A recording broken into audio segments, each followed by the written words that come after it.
self-described white supremacist and pedophile running for U.S. Congress from his parents' home. A self-described white supremacist and pedophile who served time in jail over a plot to kill a U.S. president, is running to become a congressman from his parents' home in Northern Virginia.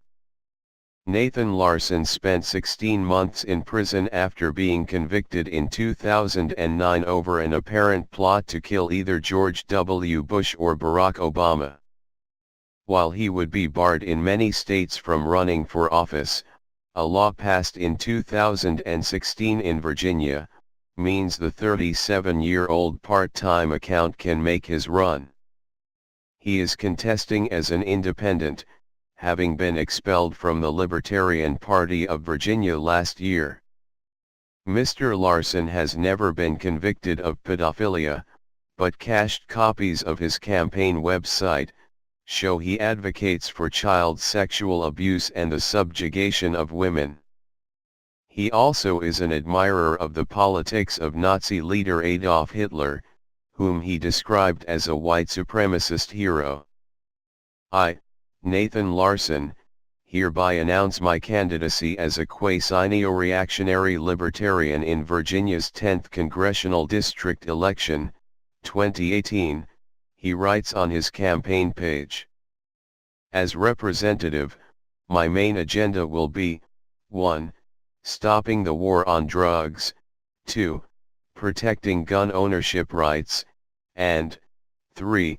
Putting an end to U.S. involvement in foreign wars arising from our country's alliance with Israel. I will also restore, 4. Benevolent white supremacy, 5. Private borders, 6. Patriarchy, 7. Freedom of speech, 8. Freedom from age restrictions, 9. Suicide rights, 10. Jury trial rights, 11. Discrimination rights, and 12. Free trade. This week the HuffPost reported Mr. Larson had admitted creating 2 websites, both since taken down, that catered to pedophiles.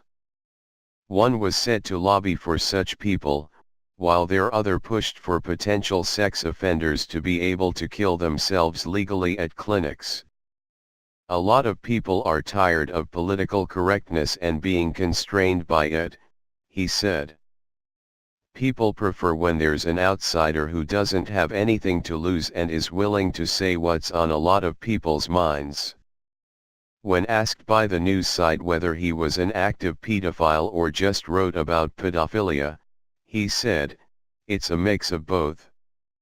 When people go over the top, there's a grain of truth to what they say." Mr. Larson did not immediately respond to inquiries from The Independent.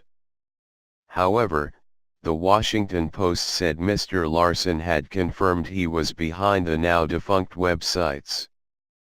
He said he had never interacted in person with people from the forums he created. Mr. Larson, whose wife reportedly killed herself and whose child now lives with relatives, said he had filed paperwork with the Virginia Board of Elections to certify his latest candidacy last month.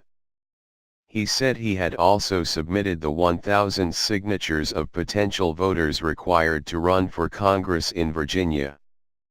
He said his target supporters were so-called incels, the small but vocal community of involuntary celibates online who rage against feminism.